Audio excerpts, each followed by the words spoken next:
감사합니다. 오늘 창세기 18장의 말씀을 통해서 하나님의 사역을 통한 교훈, 다른 제목으로는 두 의인을 찾아오신 예수 하나님, 이런 제목으로 말씀을 함께 나누도록 하겠습니다.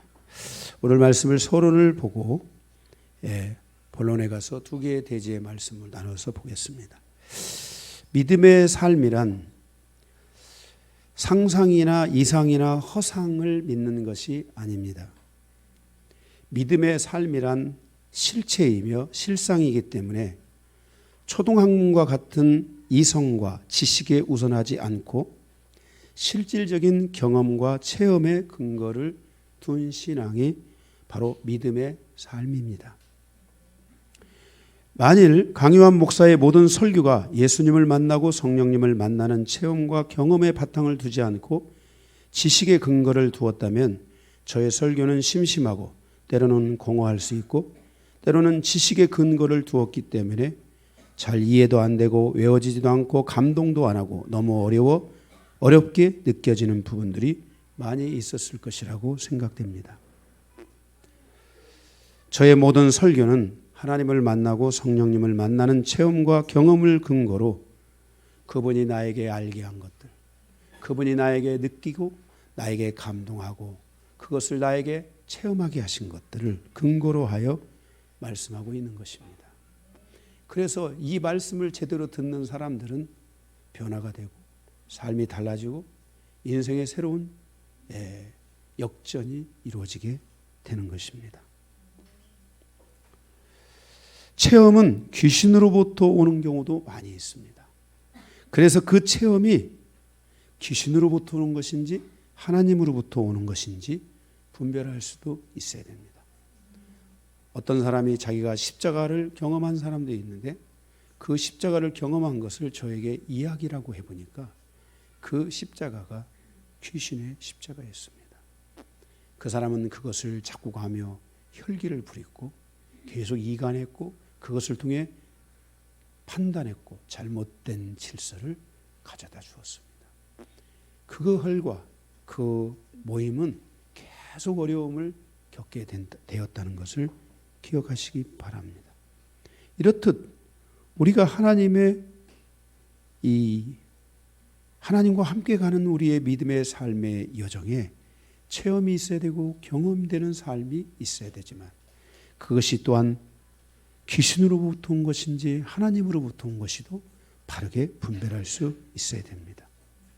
왜냐하면 지금 하나님을 체험했다고 하는 사람, 많은 사람들 가운데 보면 귀신 체험하고 하나님 체험했다고 하는 분들 많습니다.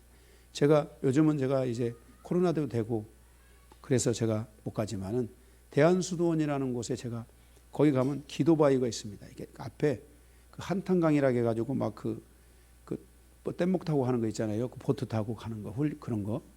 그 뭐죠? 래프팅하고 막 그런 데입니다. 그런 데 가보면은 거기에 이 계곡 위에 이렇게 그 계곡이 보이는, 길게 내려다 보이는 곳에 과일 같은 게 있고 그래서 거기 가서 이제 기도도 하고 제가 거기에 그렇게 기도를 몇 번 하러 가고 그랬었는데 그때 기도를 할 때 밤에 기도를 하다 보면은 막 뱀방언, 귀신방언하는 막 방언 소리들이 막 들립니다. 그러면 가서 이게 낮이나 돼야 가서 이게 한 대 탁 때려버리는데 귀신방언하지 말라고. 이게 밤이라서 갈 수도 없습니다. 듣고 있어야 돼요. 그럼 막 귀신방언들하고 막 하면서 막 뱀방언하고 막 그러는 거예요. 이런 경우 있을 때는 뒤통수를 이렇게 탁 때려줘야 됩니다. 그런 막 진짜 너무 잘못된 체험과 잘못된 경험 이런 것들이 밖으로 튀어나올 수 있습니다. 그래서 조심해야 되지만 그러나 우리가 신앙생활은 바로 이런 이성과 지성과 그런 허상과 상상과 이런 것들에 의해서 신앙생활을 하는 것이 아닙니다. 진정한 믿음은 바로 하나님을 체험하고 하나님을 만나고 이렇게 가는 것이 바로 이것이 진정한 믿음의 삶이라고 할 수 있습니다. 우리가 성경의 창세기에서부터 요한계시록까지 여러분이 성경을 열어서 보십시오. 모든 믿음의 사람은 하나님을 만났고 하나님을 체험했고 하나님과 그 안에서의 놀라운 그 사역에 참여함이 있었던 것을 우리가 볼 수 있는 것입니다. 히브리서 11장 1절 2절은 믿음은 바라는 것들의 실상이요 보이지 않는 것들의 증거니 선진들이 믿음의 사람들이 이로써 증거를 얻었느니라. 모든 믿음의 사람들은 선진들은 그들의 믿음에는 경험을 바탕으로 실질적인 증거들이 있었다는 것입니다. 다른 말로 그들은 모두 하나님을 만나는 경험과 하나님과 함께하는 체험들이 그에게 있었다는 것입니다. 하나님을 실질적으로 알았고 그것 때문에 그들의 믿음은 더 확신에 차고 더 강력한 경험으로 나아갈 수 있게 된 것입니다. 아브라함의 믿음의 특징은 하나님을 만나는 경험이 있었다는 거예요. 이상의 믿음의 특징도 하나님을 만나는 경험이 있었다는 거예요. 체험이 있었다는 거예요. 야곱의 특징도 하나님을 만나는 경험과 체험들이 있었다는 거예요. 요셉의 특징이 하나님과 함께 해주시는 그 하나님이 그 자신의 삶의 일거수일투족의 모든 현장에 함께 해주시는 그 체험이 그에게 있었다는 거예요. 이러한 신앙의 특징은 바로 하나님에 대한 확신을 가져다주고 성도는 하나님에 대한 확신이 있어야 그 믿음이 증가하게 되고 그 믿음이 점점 더 강해질 수 있게 된다는 거예요. 어떤 경우에도 흔들리지 않는 확신을 갖게 되는 거예요. 하나님에 대한 확신이 있는 성도는 죽음 앞에서도 두려워하지 않고 그것이 자기에게 손해가 온다 할지라도 그것이 하나님이 나에게 주신 것이라고 믿어지면 그것을 과감하게 선택하는 거예요.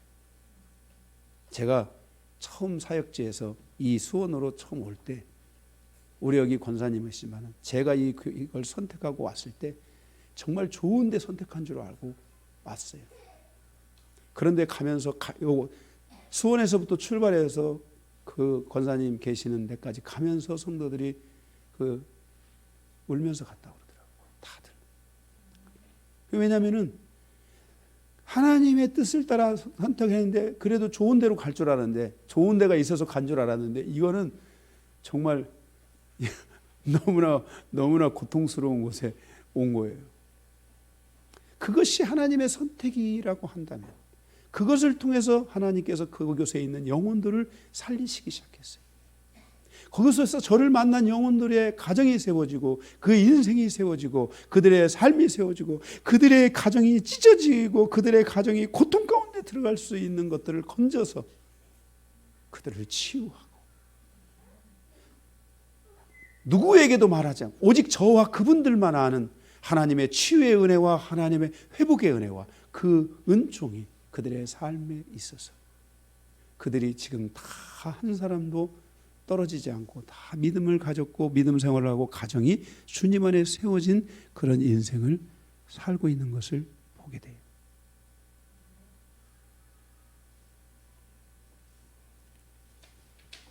더 잘 수 있었는데요.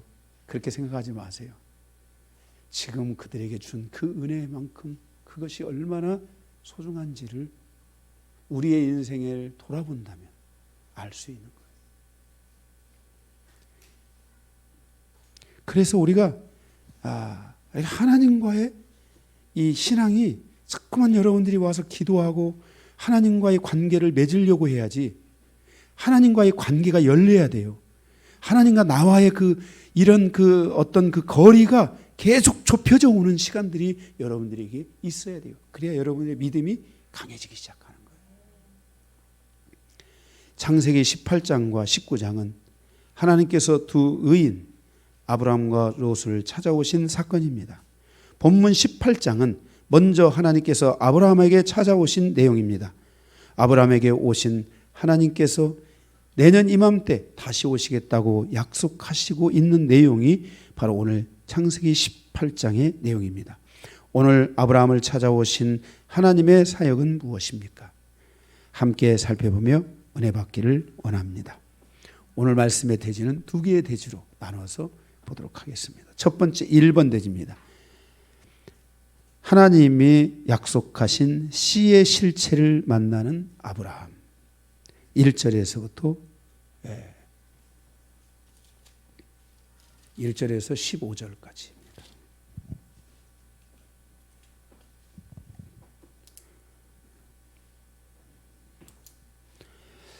1절에서 15절. 하나님이 약속하신 씨의 실체를 만나는 아브라함. 아브라함의 이 믿음은 도저히 믿을 수 없는 상황에서 어떻게 가장 확신에 찬 믿음을 가질 수 있었는가? 우리도 이러한 믿음을 가질 수 있는가? 아브라함처럼. 그렇게 믿음을 가질 수 없는 상황에서, 도저히 불가능하다고 생각하고 정말 힘들 것 같은 상황에서 우리도 아브라함처럼 믿음을 가질 수 있는가? 만약 믿음을 믿을 수 없을 것 같은 마음 때문에 혹시 절망하고 낙심하여 하나님을 의심하지는 않는가? 혹시 그런 경험은 없는가? 어떻게 하면 우리도 절망과 낙심과 의심의 틀에서 벗어나 아브라함처럼 하나님에 대한 믿음의 확신을 가질 수 있는가? 바로 그것은 하나님을 경험하는 삶으로부터 가능해질 수 있다는 것입니다. 하나님을 체험하는 것으로부터 가능해질 수 있다는 것입니다. 그것은 이성이 아닙니다. 그것은 이상이 아니고 지식이 아닙니다. 그것은 상상은 도도가 아닙니다. 성도의 삶에 기도가 중요한 것은 내가 알고 깨닫고 믿는 것에 대해서 하나님으로부터 응답을 받고 하나님을 체험하고 하나님을 경험하는 삶으로 가야 하는 것입니다. 그 응답의 시작과 과정과 끝은 하나님과의 만남에 있고 말씀의 빛이 나의 마음에 충만해지는 체험으로부터 채워지는 것입니다. 오늘 본문은 하나님께서 약속하신 아브라함의 씨에 대한 약속을 지키기 위해서 찾아오신 사건입니다. 그것도 그 씨를 약속하시고 좀 젊었을 때 오시지. 정말 낙심하고 절망하고 불가능하다고 생각하는 그 최대의 절망감이 있는 그때, 이제는 불가능하다고 생각하는 그때, 아브라함의 나이 99세, 사라의 나이가 90세. 그때 그 씨의 실체이신 예수님이 아브라함에게 오십니다. 오늘 본문은 하나님께서 약속하신 아브라함의 씨에 대한 약속을 지키기 위해서 찾아오신 사건입니다. 하나님의 찾아오심을 통해 아브라함과 사라는 주님을 만나는 놀라운 영광을 얻게 됩니다. 만일 오늘 아브라함과 사라가 주님을 만나지 못했다면 아브라함의 믿음은 큰 결실을 얻을 수 없었을지도 모릅니다. 오늘 이 사건에 대하여 성경은 이렇게 기록하고 있습니다. 히브리서 13장 2절에 손님 대접하기를 잊지 말라. 이로써 불의중에 천사를 대접한 이들이 있었느니라 라는 말씀입니다. 이 말씀의 내용은 히브리서 13장 2절의 말씀은 히브리서 13장 1절에서 7절 사이에 끼어있는 내용인데 그 의미는 믿음 안에서 남자와 여자가 서로가 서로를 잘 지켜주므로 믿음의 결실을 거둘 수 있도록 우리가 도와주어야 된다. 이런 도움이 습관화되다 보면은 천사도 만난다. 이런 내용입니다. 그래서 서로의 믿음을 지켜줄 수 있어야 된다라는 내용입니다. 이러한 내용 안에 아브라함이 천사를 만난 사건을 이야기하고 있습니다. 천사들이 와서 아브라함과 사라에게 하나님의 약속하신 씨를 낳게 해줌으로써 서로의 믿음을 지켜줄 수 있었고 아브라함은 사라의 믿음을 지켜주고 사라는 아브라함의 믿음을 지켜줄 수 있었고 그 믿음에 대한 좋은 결실로 하나님이 약속하신 바로 씨, 이삭, 예수 그리스도의 예표인 이삭을 낳을 수 있었다라는 이야기라고 할 수 있는 것입니다. 아브라함이 누구에게나 대접하는 것을 좋아했는데 그러한 가운데 가장 결정적인 순간에 예수님과 천사들을 만나서 믿음의 씨를 얻을 수 있었다는 내용이 바로 이 내용과 함께 되어져 있는 내용입니다. 어쨌든 히브리서 13장 2절의 의미는 천사를 만났다 이야기입니다. 여기에 대해서 요한복음 8장 56절에서 58절에 보면은 너희 조상 아브라함은 나의 때 볼 것을 즐거워하다가 보고 기뻐하였느니라. 유대인들이 이르되 내가 아직 50세도 못 되었거늘 아브라함을 보았느냐. 예수께서 이르시되 진실로 진실로 너희에게 이르노니 아브라함이 나기 전부터 내가 있었느니라 라고 한 것입니다. 여기 이 말씀은 예수님께서 말씀하시기를 아브라함이 나의 때 볼 것을 즐거워하다가 보고 기뻐했다라는 말은 지금 아브라함이 씨가 나타나야 될 그때에 예수님을 만나고 그 기쁨이 생겼다는 것입니다. 99세에 씨를 아브라함이 자녀를 낳을 수 없을 그때에 주님이 가서 그를 만나 주심으로 아브라함이 거기서 다시 힘을 얻고 다시 피가 끓기 시작하고 그 안에 내면에 아내에 대한 기쁨이 올라오기 시작하고 사라도 남편에 대한 기쁨이 올라오고 피가 끓기 시작하고 감동이 일어나고 그리고 그들이 가서 합방을 했는데 놀라운 역사가 일어났다 라고 예수님이 말씀을 하시니까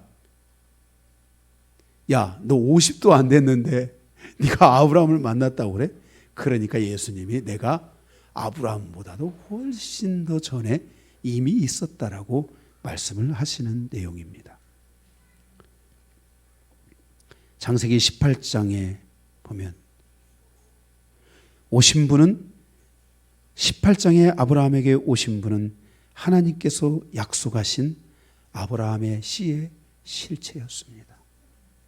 아브라함이 낳을 씨는 이삭이지만 이삭이 곧 자신의 모형이라는 것을 보여주셨고 아브라함은 하나님께서 약속하신 그 씨의 실체와의 만남을 통해 하나님께 대한 믿음을 확신할 수 있었습니다. 우리의 믿음도 하나님을 만나는 경험을 통해 하나님을 체험하는 경험을 통해 말씀을 깊이 내 감정과 의지와 나의 모든 지식으로 대하는 통로들이 열려지는 경험을 통해서 더욱 확실해지게 되고 하나님께서 응답하시는 역사를 통해 우리의 믿음도 더욱 단단해지는 것을 보게 됩니다. 오늘의 영광교회가 믿음으로 살고 있는 것은 하나님을 경험했기 때문이며 하나님의 응답을 통해서 하나님의 역사를 경험함으로 우리의 믿음은 더욱 단단해졌다는 것을 알아야 합니다. 우리 가운데 하나님의 응답이 없었던 이가 누구이며 하나님에 대한 체험이 없는 분이 누구입니까? 따라서 우리의 믿음은 앞으로 더욱 전진해 가야 하고 하나님과의 관계는 더 친밀해져야 되고 가까워져야 되고 그러한 하나님과의 말씀과의 그런 친밀함의 관계, 그런 체험의 관계가 더 계속 멈춰지지 않도록 우리의 기도도 멈춰지면 안 되는 것입니다. 우리의 시선이 하나님으로부터 멀어지면 절대로 안 되는 것입니다. 다른 사람이 들을 때 진짜 그런 일이 있었어? 라고 할 수 있는 이야기들이 우리 교회에는 우리 교회 모든 성도들 한 사람 한 사람들 안에 다 있었던 이야기들입니다. 아브라함은 씨의 실체와 대면하는 주님의 현현 앞에서 송아지 고기로 치즈와 함께 최고의 요리를 통해서 대접하는 중에 하나님의 음성이 들려옵니다. 이거 말씀을 이렇게 묵상하는데 먹어보고 싶더라고요. 소고기 중에 최고의 소고기가 송아지 고기입니다. 살이 부드럽기로 말하면 저는 송아지 고기는 안 먹어봤어도 저기 고기는 먹어봤습니다. 제가 먹어봤나 저쪽에 있을 때. 근데 송아지 고기의 기억은 없는데 그 돼지 새끼 작은 돼지 있잖아요. 새끼 돼지. 그거는 제가 먹어봤는데 살이 어마어마하게 부드럽습니다.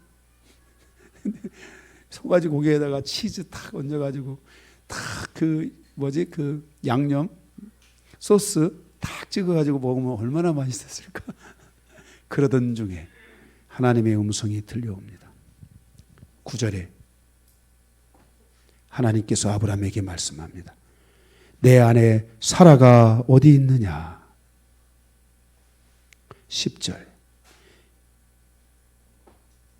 내 아내 사라에게 아들이 있으리라. 그런데 그 이야기를 텐트 뒤에서 사라도 그 주님의 음성을 듣습니다. 11절 12절에 아브라함이 말하기를 나도 사라도 노쇠하여 아이를 낳을 수 없습니다. 그때 다시 주님의 음성이 들려옵니다. 바로 이런 체험. 여기서 믿음은 바꿔지는 것입니다. 13절에 주님이 아브라함에게 말합니다. 사라가 웃으며 어떻게 아들을 낳으려 하느냐? 아브라함아, 사라가 웃으며 어떻게 아들을 낳으려 하느냐? 그랬어요. 지금 사라는 뒤에 숨어서 웃는데 그것을 주님이 보고 아브라함에게 묻습니다.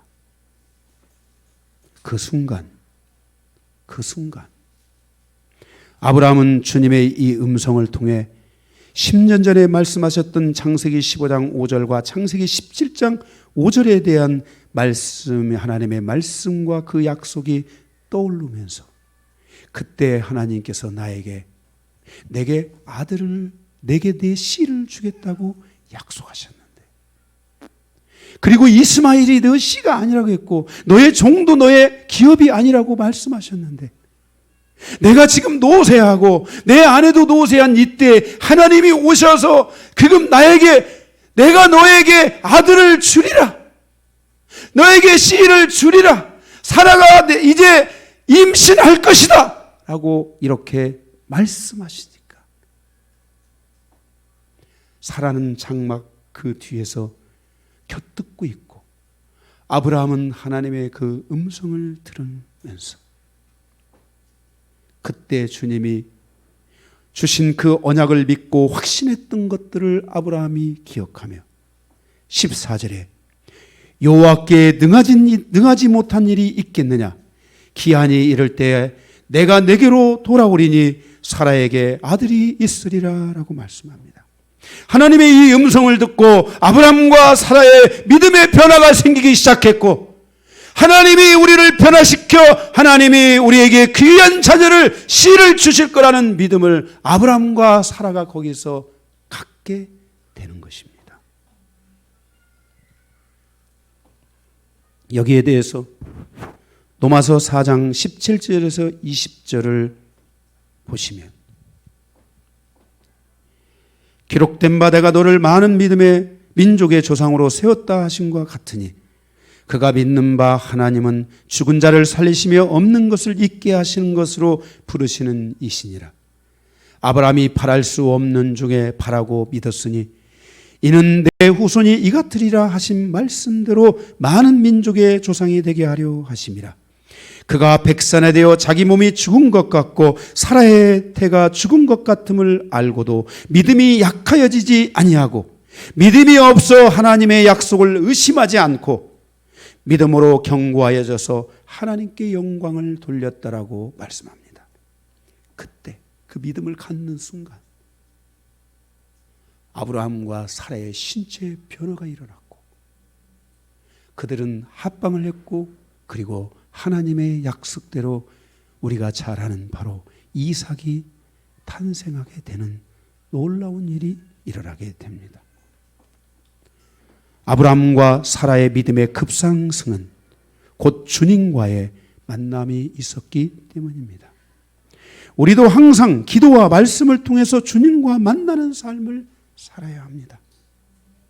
그래야 우리의 믿음의 급상승들이 일어나고 믿음의 반전이 일어나고 믿음에 대한 역사들이 일어나고 믿음이 든든해지고 믿음이 더 확실해 차고 믿음이 강해지고 어제 주셨던 말씀들이 우리 안에 소환되어 다시 하나님의 음성으로 우리에게 들려지기 시작하고, 내가 주님 앞에 나갔을 때 주님이 나에게 내가 너와 함께 하랬다는 그 단순한 한마디도 나에게 새로운 힘이 되어 나에게 다가오면서 그 말씀을 믿고 내가 나아갈 때 하나님의 놀라운 역사들이 일어나고 하나님이 나의 인생사에 실질적으로 개입하셔서 나의 인생사를 바꾸어 주시고 새로운 전환점을 주시고 새로운 턴을 주시는 놀라운 일들이 어찌 우리에게 일어나지 않으라는 법이 있느냐, 이 말씀입니다. 하나님의 말씀은 어제나 오늘이나 동일하고 유대인이든 이방이든 누구에게나 하나님의 말씀은 똑같이 역사되는 것이 하나님의 말씀이라고 하나님이 우리에게 말씀하셨는데, 우리도 아브라함과 같은 믿음을 가질 수 있습니까, 없습니까? 부족하군요. 있습니다. 물어야 됩니다. 우리의 믿음도 하나님을 만나는 경험을 통해서 더욱 확실해지고 하나님이 응답하시는 믿음으로 나갈 수 있는가, 있다라는 것을 알아야 되고, 낙심과 절망과 늘 불안과 상처와 아픔과 영적인 묶임 안에서 늘 자기 자신을 주님 안에서 믿음으로 세워가지 못하고 늘 남의 탓이나 하고 조상 탓이나 하고 누구 탓이나 하는 이런 인생으로 살아가는 것이 하나님이 원하는 믿음이 아니라는 것을 기억해야 합니다. 우리는 믿음을 통해서 우리 자신을 다시 회복시켜야 합니다.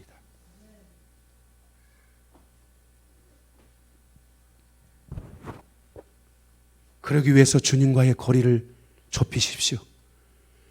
주님과의 거리를 없애십시오. 하나님의 말씀이 여러분에게 말씀으로 다가오시기를 바랍니다. 말씀을 여러분의 그릇으로 해석하려고 하지 말고 말씀을 통해 여러분을 해석해가고 여러분을 그 말씀을 통해 여러분을 회복시켜가는 이런 은혜가 있어야 될 줄로 믿습니다. 그래서 하나님은 우리의 내면에 성령님을 주셨습니다. 성령님은 나와 하나님 사이에 새로운 조율을 가져다 주고 나와 예수 그리스도 사이에 조율을 가져다 주며 나와 말씀 사이에 조율을 가져다 주고 그것이 잘 회복된 사람은 나와 다른 사람 사이에 하나님이 조율을 갖다 주셔서 그 인생사에 필요한 그 모든 것들을 알게 하시고 그리고 그 인생을 하나님이 원하는 길로 인도해가는 이 놀라운 역사를 이룰 수 있게 되는 것입니다. 그분이, 그 성령님이 여러분 안에 계신 것을 기억해야 합니다. 기도와 말씀을 통해서 성령님과 고통하는 놀라운 영광이 열려야 합니다. 성령님과 나의 영이 사고로에 이르기까지. 이 어려운 말인데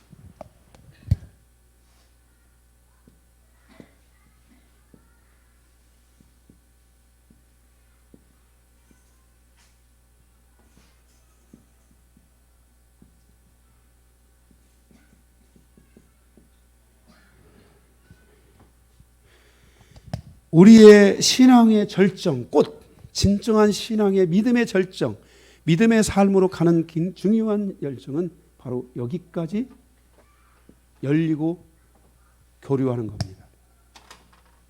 성령님으로부터 나의 사고의 체계까지 쭉 열려져서 내 안에 내 머리가 돌아갈 때 내 몸이 믿음으로 반응할 수 있는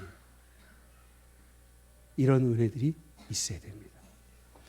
엄밀하게 말하면은 여기까지가 육체의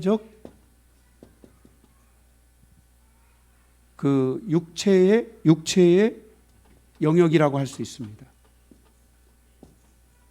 이 육체의 영역과 이 영적인 이 영역에 바로 교류 역할을 하는 것이 사고입니다. 내 생각이 영으로 가면 영적인 것을 영적인 영역으로 들어가고 내 사고가 육체의 영역으로 가면 육체를 향해서 가면 육체의 영역으로 흘러들어가게 되는 것입니다. 여러분의 삶이 성령으로 말미암아 말씀 안에서 이 성령으로부터 사고의 영역까지 여러분 안에서 여기서 활발한 이 쌍방교류의 현상이 여러분에게 지속적으로 일어나야만 하는 것입니다. 그래서 말씀 충만하고 성령 충만할 때 여러분의 믿음은 더욱 견고해지게 될 것입니다. 우리는 늘 기도해야 합니다. 성령님 항상 나를 만나주세요. 그렇게 기도해야 합니다. 나의 인생사에 대한 하나님의 계획은 무엇입니까? 하나님의 약속은 무엇입니까? 여러분 인생사에 대한 하나님의 약속이 있다고 믿으십니까? 아니면 여러분의 인생은 여러분이 살아야 된다고 생각하십니까? 여기입니다. 나의 인생은 내가 살아야 된다고 생각하는 사람은 육체의 영역으로 이 사고가 흘러갈 매우 위험성을 갖게 되고, 여기서 나의 인생의 계획과 나의 인생에 대한 하나님의 인도하심이 있다고 믿는 사람은 이 사고에서 영적 영역으로 들어가서 인생의 문제를 육체의 영역에서 푸는 게 아니라 인생의 문제를 영적인 영역에서 풀어가는 그 은혜가 열려지게 됩니다. 사랑하는 성도 여러분, 여러분 성공하고 싶으십니까? 여러분의 인생이 꼭 성공하고 싶으십니까? 그렇다면 여러분들이 육체의 영역으로 살았던 삶에서 이제는 영적인 영역을 뚫으십시오. 인생이 보여질 수 있도록, 내 인생이 느껴질 수 있도록, 내 인생의 방향이 하나님이 원하는 방향으로 갈 수 있는 이 모든 것들이 풀어질 수 있도록 여러분의 삶의 방향성을 바꾸십시오. 그래서 여러분들이 성령님을 물었고 이 성령님을 통해 여러분의 사고가 이쪽으로 움직일 수 있도록 해야 되는 겁니다. 그런데 여러분들이 성령님을 가까이 하지 않고 하나님의 말씀을 가까이 하지 않으면 여러분의 사고의 영역은 자꾸만 영적인 것을 선택할 확률이 0%이기 때문에 이 육체는 나의 사고를 끌어당겨서 내 사고가 육체에 머물도록 자꾸만 나를 그렇게 유혹하고 끌어당기고 있다는 것을 지금 이 순간에도 여러분들이 오늘 하나님의 말씀에 집중하지 않는 사람들은 여러분의 육체가 여러분의 사고를 계속 끌어당깁니다. 그래서 진짜 이 생각 속에서 지금 별 생각 다 하고 있는 사람들이 많습니다. 세상 사람들이 왜 이렇게 타락되고 죄악된 인생을 살아갑니까? 이 사고가 바로 이 육체의 영역 안에서 생각하기 때문에 그런 것입니다.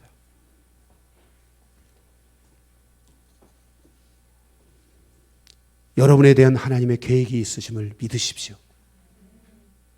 여러분에 대한 하나님의 약속이 있음을 믿으십시오.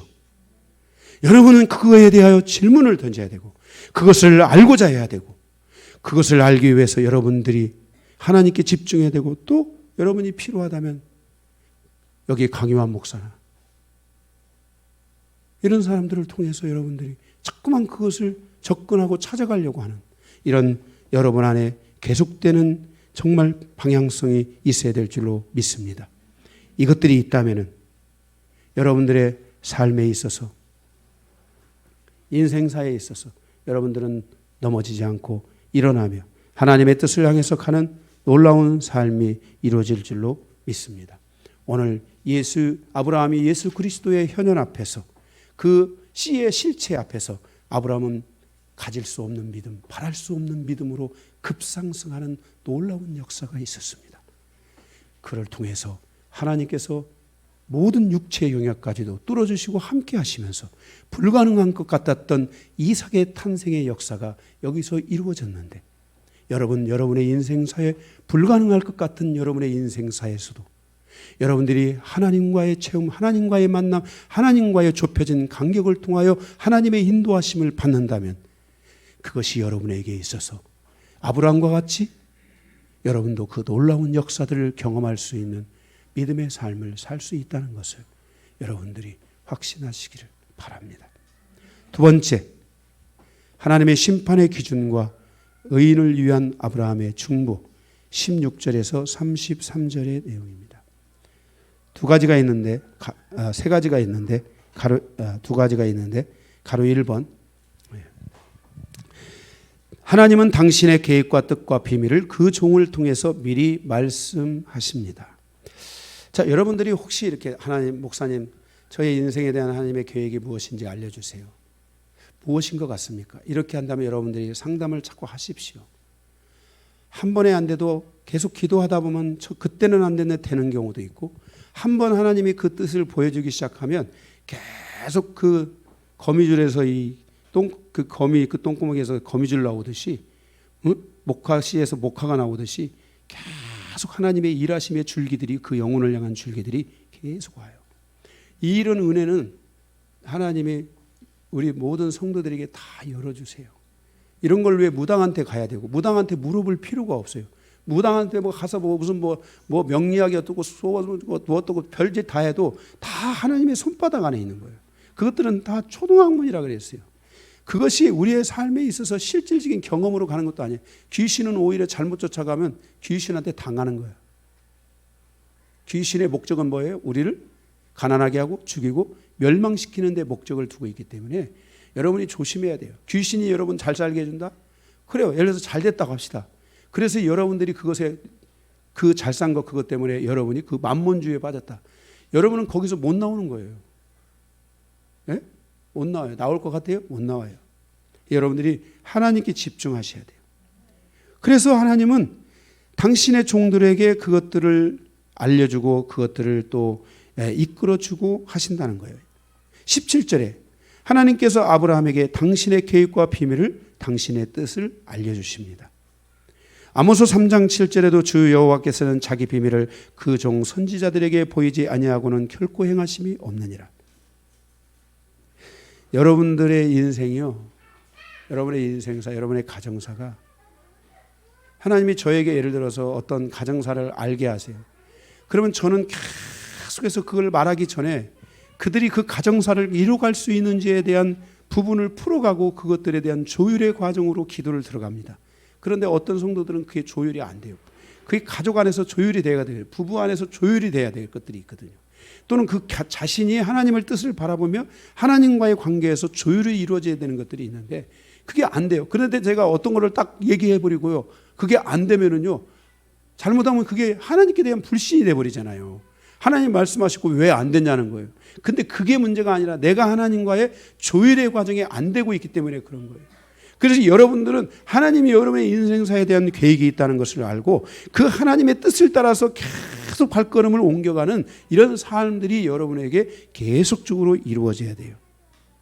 요한복음 15장 15절에 이제부터는 너희를 종이라 하지 아니하리니 종은 주인이 하는 것을 알지 못함이라 너희를 친구라 하노니 내가 내 아버지께 들은 것을 다 너희에게 알게 하였음이라 라고 말씀하셨습니다. 하나님은 모든 성도들에 대한 이정표를 가지고 계십니다. 나는 주의 계획에 따른 이정표를 향해서 앞으로 가고 있는가를 질문해 봐야 됩니다. 성도는 하나님의 뜻을 따라서 살겠다는 결단과 순종의 마음이 있어야 합니다. 그럴 때 하나님이 그 인생사의 계획에 대한 하나님의 뜻을 열어주시고 하나님의 계획을 따라서 그 삶을 풀어가실 줄로 믿습니다. 두 번째, 소돔과 고모라의 멸망에 대해서 말씀하십니다. 하나님이 이 아브라함에게 오셔서 말씀하신 것이 이 소돔과 고모라가 죄악이 관영하여 멸망하게 될 것이라고 말씀합니다. 그래서 아브라함이 하나님 앞에 나아가 기도합니다. 왜 기도했습니까? 첫째,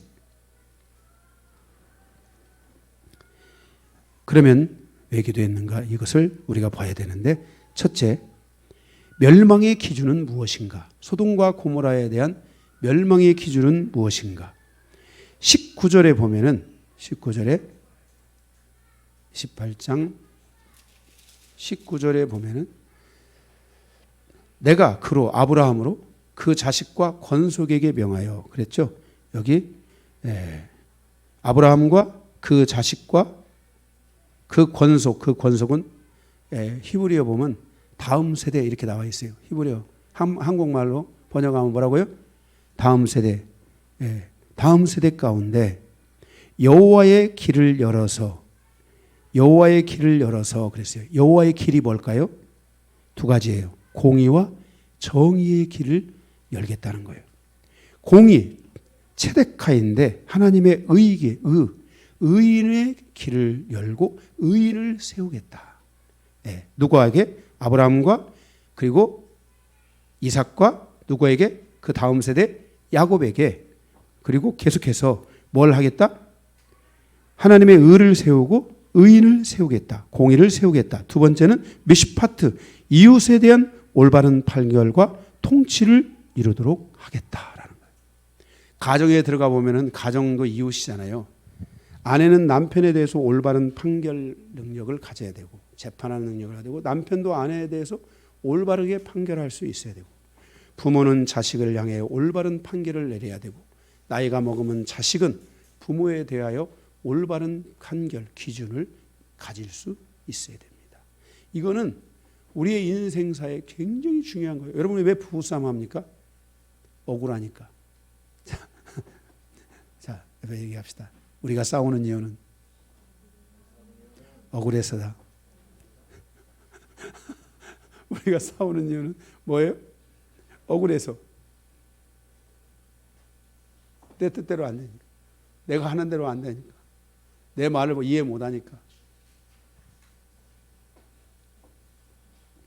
아브라함은 하나님의 약속의 말씀을 통해서 이것을 이루실 예수 그리스도를 믿었고 이스라엘 백성들은 하나님의 약속을 통해서 이것을 자신들이 이루려고 하다가 율법주의에 빠져서 실패합니다. 우리가 여기서 기억해야 될 것은 하나님의 의를 세우고 의인을 세우고 이웃을 향한 올바른 판결과 통치를 이루고 하는 이 기준을 아브라함은 예수 그리스도에게 하나님께 두었고 이스라엘 백성들은 바로 자기 자신들에게 두었다는 거예요. 그러니까 자기 자신에게 두니까 육신적인 율법을 갖게 되면 육신적인 그리스도인이 되고 그 연약함들이 끊임없이 오다 보니까 서로 충돌하게 되고 거기서 서로를 정죄하게 되는 거예요. 그런데 의를 세우고 또한 하나님 이웃을 향한 올바른 판결을 두는 기준을 하나님께 자꾸 두는 사람. 하나님, 내가 여기에 대해서 어떻게 해야 됩니까? 하나님, 내가 여기에 대해서 어떻게 해줘야 됩니까? 하나님의 뜻이 뭡니까? 하나님은 뭐라고 말씀하십니까에 대한 기준을 갖게 된다면, 그리고 저 사람은 악인입니까? 의인입니까? 물어본다면, 봄이야, 엄마에 대해서 지금 하나님의 음성을 들어봐. 하나님, 김찬이가 의인입니까? 악인입니까? 그러면 하나님이 그럴 거야. 의인이다. 하나님은 의를 세우고 그 의를 세우기를 원한단 말이에요. 반대로 우리 김찬희 집사님이 물어보세요. 하나님, 우리 봄이가 의인입니까? 악인입니까? 의인이다. 하나님은 그 의를 세우고 그를 통해 하나님의 의를 세우고자 한단 말이에요. 이런 기준에서 아브라함은 자꾸만 여러분 성경에서 지금 우리가 아브라함의 생애를 보고 있지만 아브라함의 모든 생애는 하나님을 향해서 계속 가는 거예요. 그래서 하나님의 뜻과 하나님의 기준과 하나님의 판단을 향해서 계속 가면서 그 안에서 하나님과의 조율을 통해서 삶의 문제를 풀어가는 거고 이스라엘 백성들은 자기가 풀어가는 거예요. 자기 기준에서 풀어가려고 하는 거예요.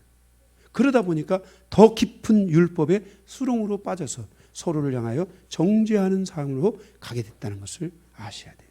그러니까 여러분들이 신앙생활을 통해서 뭘 가져야 되냐면 자꾸만 하나님의 기준을 가져야 돼요. 하나님의 질서를 가지려고 해야 돼요. 나를 통해서 하나님 말씀을 보는 게 아니라 말씀을 통해서 보는 이 은혜를 여러분들이 자꾸만 훈련하고 가지려고 노력을 하면서 여러분의 인격이 변하는 만큼 여러분의 가정사가 변화된다는 것을 기억해야 돼요. 어떤 사람들은 대놓고 막 자기가 율법을 가지고 막 정죄하고 율법을 가지고 막 사용하는 사람. 하나님께서 이렇게 말씀하시는데 당신은 어떻게 그따위입니까? 말씀의 검이 율법의 검이 돼서 상대의 그 쓰라린 가슴을 치는데 그 검을 맞을 사람이 누가 있겠어요? 절대로 안 맞습니다. 짜잔, 딱 박습니다. 이렇게 이해는 이해, 율법의 검으로 쫙 맞아. 너는 어떻고?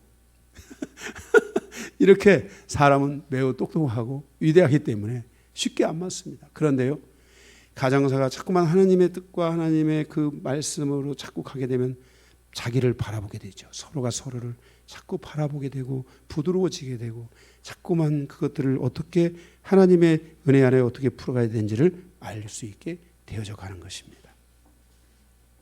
이러한 질서가 우리에게 와야 됩니다.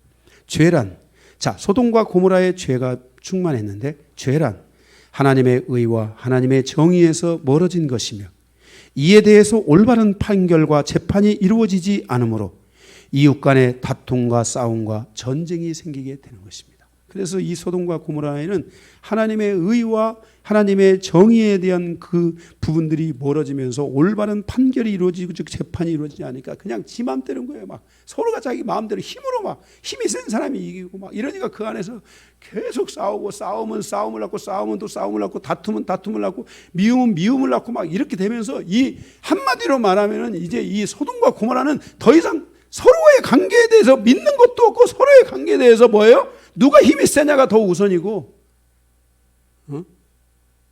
하나님의 천사가 들어갔는데 막 그거를 알고 막 사람들이 막 건정한 사람들이 와서 막 쳐들어오고 막 그거에 또 타협하기 위해서 롯이 막 자기 딸을 주겠다고 하고 막 이런 진짜 말도 안 되는 이 무서운 일들이 소돔과 고모라에서 이 하나님의 의와 하나님의 이 공의와 정의에 대한 것들이 완벽하게 거기서 깨어지면서 거기에는 질서가 없는 거예요. 한마디로 말하면 선의 질서가 없는 거예요. 악의 질서만 있는 거죠. 이게 악이라는 거예요. 이게 죄라는 거예요. 그러니 소돔과 고모라는 용서받을 수 없었던 것이에요.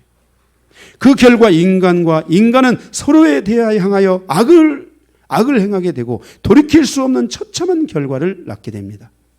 아수르와 바벨론과 페르시아와 헬라와 로마가 왜 짐승입니까?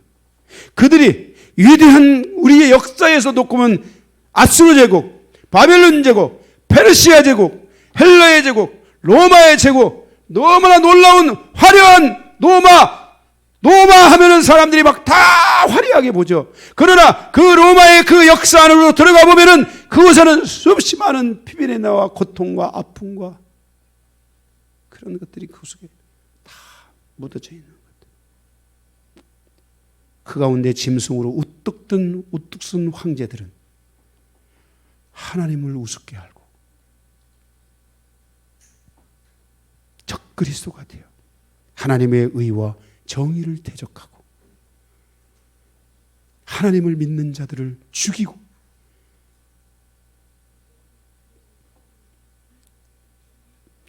그다시 소돔과 고모라는 하나님의 공의와 정의로부터 완전히 멀어진 땅이라고 할 수 있습니다. 이것이 바로 소돔과 고모라의 멸망의 기준인 것입니다. 그래서 하나님은 소돔과 고모라를 멸망시키기로 결정하셨는데 둘째, 근데 소돔과 고모라의 구원을 위해서 아브라함이 중보한 게 아니라 그곳에 누가 있습니까? 그의 조카 롯의 가정이 있습니다. 그래서 아브라함이 손을 들어 하나님 앞에 중보합니다. 아브라함의 중보가 주는 가르침은 무엇인가? 아브라함의 중보의 핵심은 롯과 함께 의인이었습니다. 롯을 중심으로 한 의인의 세력. 아브라함은 롯을 살려야 되니까. 롯이 의인이고 자기의 조카, 자기의 하나밖에 없는 혈육인데 소돔과 고모라의 중심에 의인 롯이 있었고 이 롯을 통한 의인의 영역. 아브라함의 중보의 핵심은 소돔과 고모라의 멸망을 유보시켜달라고 기도하는 것이 아니라 의인을 살리기 위한 중보였다는 것을 기억해야 합니다. 그래서 의인 50명만 있다면 소돔과 고모라의 가능성이 있지 않겠습니까? 그런데 의인 50명이 없었습니다. 그래서 다시 또 기도합니다. 45명만 있다면. 그런데 45명이 또 없습니다. 40명만 있다면 40명도 없습니다. 30명만 있다면 30명도 없습니다. 20명만 있다면 20명도 없습니다. 그래서 마지막 하나님 앞에 아브라함이 가서 의인 10명만 있다면 가능성이 있지 않겠습니까? 그러니 소돔과 고모라에 있는 의인 10명을 위해서 이 땅을 멸하지 마십시오 라고 말합니다. 그런데 그 땅에는 의인 10명이 없었습니다. 그러니까 소돔과 고모라의 멸망 안에 누가 들어갈까요? 롯도 들어가는 겁니다. 그런데 아브라함이 간절한 중보가요. 다음 주에 보겠지만 19장을 여러분이 보시면요. 19장에 19장 29절 보면은요. 하나님이 그 지역의 성을 멸하실 때, 곧 롯이 거주하는 성을 엎으실 때 하나님이 아브라함을 생각하사 롯을 그 엎으시는 중에서 내보내셨더라. 그랬어요. 보세요. 이게 무슨 말이냐면요. 롯도 여기서 죽어요, 안 죽어요? 죽어야 되는데 아브라함 때문에 하나님께서 그 심판의 절박한 순간에 하나님이 누구를 보낸 거예요? 예수님은 아브라함을 만나고 떠나가시고 셋이서 왔잖아요. 떠나가시고 둘 천사들, 예수님을 호위했던 두 천사를 보내서 급하게 보내서 롯에게 가서 빨리 도망하라고 거기서 말을 알리는 거예요. 누구 때문에? 아브라함 때문에.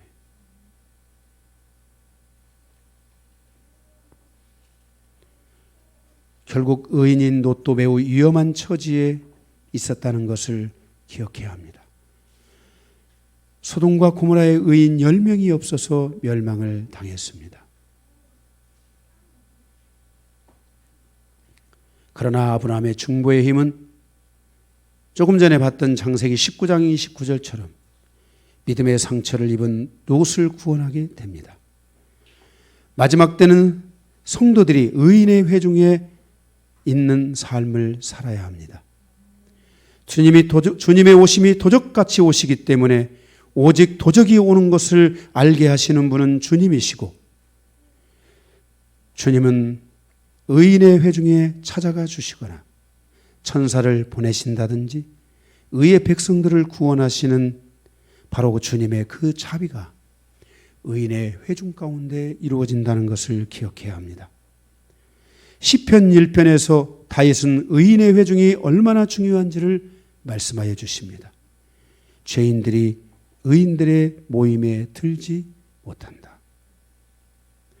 교회가 의인의 공동체를 세워가고 만들어가는 것은 매우 중요한 일인 것입니다. 오늘 아브라함을 통해 롯의 가족의 새로운 구원이 임하는 것을 다시 한번 보여주고 있습니다. 사랑하는 성도 여러분, 우리는 우리의 인생사에서 하나님이 우리에 대하여 계획이 있다고 생각합니까?